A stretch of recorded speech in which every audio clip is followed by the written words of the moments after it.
ሰላም ጤና ይስጥልን። ይህ የቡሎ ኢትዮጵያ የሐምሌ 10 ቀን 2018 ዓ.ም የምሽት አጫጭር የዜና ጥንቅር ነው።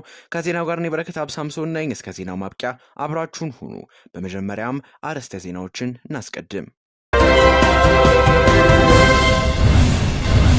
በመጀመሪያም ነገ በአዲስ አበባ ለሚደረገው ሰላማዊ ሰልፍ ዝግ የሚሆኑ መንገዶች ይፋ ሆነዋል። ስለዚህም እነማን ናቸው የሚለውን እንመለከታለን።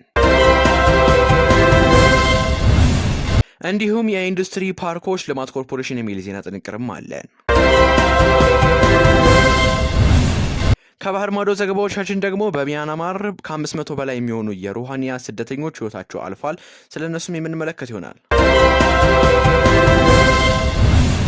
እንዲሁም በመጨረሻም ኢራን በሀገር የሚገኙትን የብሪታንያ አምባሳደር ለማብራሪያ ጠርታለች። ስለዚህም የምንመለከት ይሆናል። እስከ ዜናው ማብቂያ አብራችሁን ሁኑ።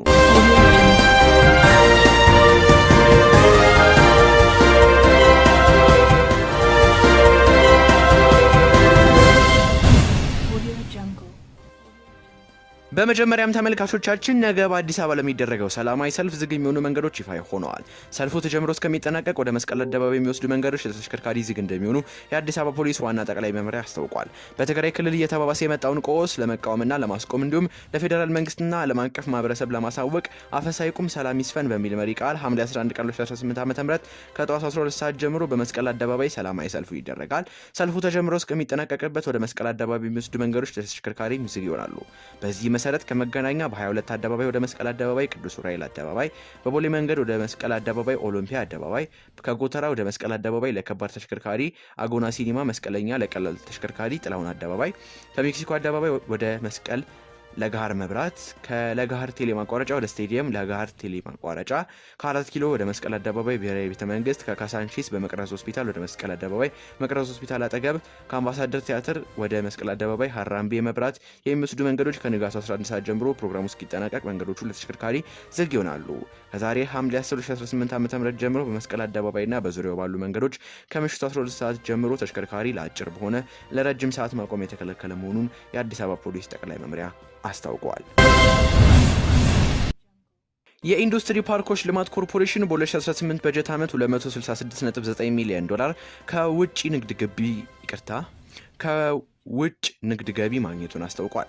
ኮርፖሬሽኑ ይህን ያለው የ2018 በጀት ዓመት የዕቅድ አፈጻጸም ግምገማ ላይ ነው።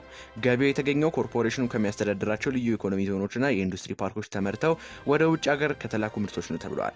የኮርፖሬሽኑ ዋና ስራ አስፈጻሚ ፍሳሐ ታገሱ በበጀት ዓመቱ የተገኘውን የውጭ ምንዛሪ ገቢ ተቋሙ ከተቋቋመ ወዲህ ያስመዘገበው ከፍተኛው መሆኑን ገልጸዋል። ለዚህ ስኬት ዋነኛ ምክንያት በኢንዱስትሪዎች ፓርኮችና በልዩ ኢኮኖሚ ዞኖች ስለሚገኙ ባለሀብቶች፣ አምራች ኩባንያዎች የሚሰጠውን ዘርፈ ብዙ ድጋፍና የቅርብ ክትትል ማጠናከር መቻሉ መሆኑንም ተገልጿል።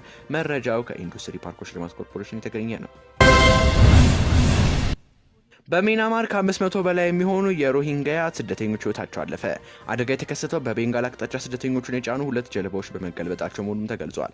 ስደተኞቹ ከሚያንማር ራኪን ግዛት ተነስተው ወደ ባንግላዴሽ ሲጓዙ ይህ ባህር አደጋ ገጠመው። ዓለም አቀፍ የስደተኞች ድርጅት IOM እና የተባበሩት መንግስታት ድርጅት የስደተኞች ኮሚሽን UNHCR በሮሂንግያ ስደተኞች ላይ የተከሰተው አደጋ ጉዳዩን ይበልጥ አሳሳቢ መሆኑን ገልጸዋል።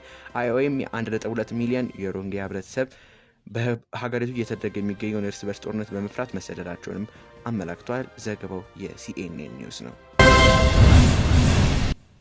በመጨረሻም ኢራን በሀገር የሚገኙትን የብሪታንያ አምባሳደር ለማብራሪያ ጠራች። የኢራን የውጭ ጉዳይ ሚኒስትር አብዮታዊ ዘብ IRGC በአሸባሪነት ዝርዝር መግባቱን ተከትሎ አምባሳደር ሆኖ ሾርተርን ጠርቷል ሲል ገልጿል። የብሪታንያ ፓርላማ ባሳለፍነው ሳምንት በአዲሱ የደህንነት መምሪያ የኢራን አብዮታዊ ዘብ IRGC በዓለም አቀፍ አሸባሪ ቡድን ዝርዝር ውስጥ አካቶቷል። ኢራን በወቅቱ ውሳኔውን ኢፍትሐዊና ጸባጫሪ ሲል ፈርጆታል ሲል ዘ አረብ ዊክሊ ዘግቦታል። ተመልካቾቻችን ለዛሬ ያዝናቸው ልዩ የኢትዮጵያ የሐምሌ 10 ቀን 2018 ዓ.ም የምሽት አጫጭር የዜና ጥንቅሮቻችን ይህን ይመስሉ ነበር። ከዜናው ጋር እኔ በረከት አብሳምሶን ነበርኩኝ። የደቡል ዜና ፕላስ የቴሌግራም ቻናልን በመቀላቀል ሰፊ የዜና ጥንቅርን ያገኙ። በሌሎች ዜናዎች እስከምንገናኝ ሰላም።